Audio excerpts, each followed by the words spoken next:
Do you ever notice how Charlie Kirk struts onto a stage like he's the smartest guy in the room and then proceeds to get owned like he's the dumbest guy in the room? Well, buckle up, because in this clip, a British professor absolutely destroys Kirk, and the crowd cannot stop laughing at him. This is the guy who built his entire career owning college kids. And here he is, looking like he forgot to study for his own debate. Now watch closely.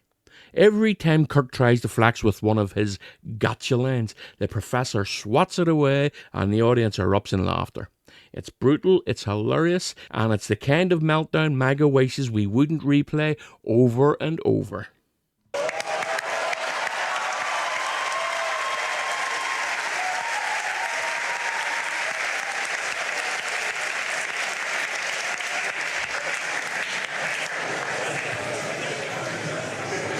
Marvellous. Thank you. A very, very short question. Israel versus Hamas, good guy versus bad guy. Russia versus Ukraine. Who's the good guy and who's the bad guy? Both are bad, one is worse. Which way round? Russia is worse than Ukraine. Okay, so why haven't we pursued that? What do you mean? Well, it seems to me that in the whole of the current US proposition, that Ukraine is being the bad guy. In what way? We funded Ukraine upwards to $200 billion. Absolutely, but... We just signed a mineral deal with Ukraine, not Russia. Yeah, but you are expecting Ukraine to give up 20% of its territory to someone who invaded it. Well, is Crimea part of Russia or Ukraine? Ukraine. That's where we don't agree. Well, I'm afraid that's part of international treaty. That's not up for grabs. Well, it's interesting. I mean, that's hold on. I mean,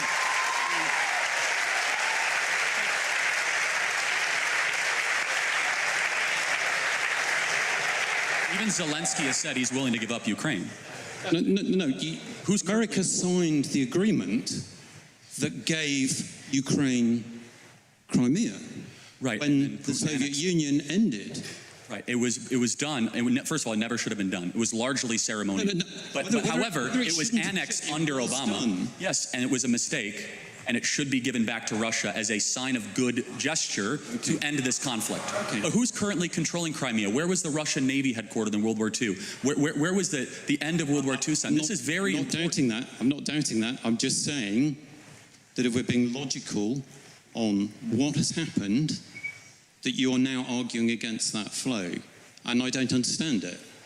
Because actually, why is Ukraine the bad guy?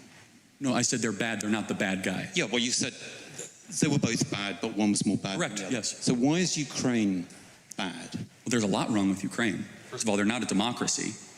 Zelensky refuses to hold an election. Well, no, he can't hold an election. Oh, wait, did Churchill hold an election during the war? Because under his constitution... Hold on, Lincoln held an election during the war. That's not true. He can call an election. He can call a snap election. He's full dictator of the country. No. Because he knows that the people of Ukraine would kick him out immediately because he's deeply unpopular. In fact, if he wanted to show a statement to the world, he would call an election and win by 80% and say, see, I'm super popular. So that's number one. I have a problem with that. I have a problem with a person being propped up as a government we're sending $200 billion to that refuses even to face his voters. Okay, I can't agree with you factually on that at all. Okay. I mean, constitutionally, Ukraine is not able to hold an election because it's under military law at the moment, and that's just a matter of fact. Again, he can, as a prime minister or president, he could do whatever he wants. He can't. Okay, all right, we're going to just go back and forth. He can't sign an executive order and change their constitution. Okay. Neither can the American president either, so hopefully there's a bit of... He could even do a ceremonial election to see where he actually stands with the people. I think we call those opinion polls. Yes, and they're very negative. Firmly ahead in the opinion. Again, but you would agree that a person that holds on to power without the election of the sovereign is pretty questionable. No, not in those circumstances. Okay, then we disagree. No, okay, that's fine. But give me another reason why They are the most corrupt country in Europe that never even met the most remote standards of joining NATO. Do not know where a lot of this money is going. I don't disagree that there is a problem with corruption, but the most corrupt country in Europe, are you sure about that? I'd have to double or triple think about that, but they're very corrupt. Okay, so that's a little bit doubtful. It's not absolute. Well, I mean, there's plenty of corruption around. I mean, let's face it, we are talking about comparison with some of the states you're doing business with in the Gulf. Oh, of course, but we're not giving them money, they're giving us money. That's a difference, right? Saudi Arabia is... Oh, so it's fine.